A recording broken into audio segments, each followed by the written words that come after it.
እነዚህ የህይወት ልምዶች ለዕለት ተዕለት ኑሮ ምርጥ መላ ናቸው። ሙዝ በጣም በፍጥነት እየተበላሸ ከተቸገሩ የፕላስቲክ ከረጢት ከግንዱ ላይ ይጠቅልሉ።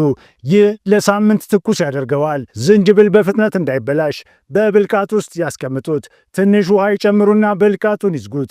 ዝንጅብሉ ለ1 ወር ያህል ትኩስ ሆኖ ይቆያል። የድንብላል ቅጠል ሲቆይ ይደርቃል። ትኩስ ሆኖ እንዲቆይ 1 ብርጭቆ ውሃ ይሙሉ።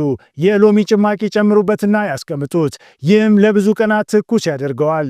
ሚስማሮች በብዛት ከተበተኑ ጎድጓዳ ዕቃ በላዩ ላይ ያስቀምጡና ማግኔት በመጠቀም ሁሉንም አንድ ላይ ያንሱ። የበር ምንጣፎች እየተንሸራተተ ተቸግረዋል። ከስር ፕላስቲክ ያስቀምጡ። እናም የበሩ ምንጣፍ ካሁን በኋላ አይንሸራተትም።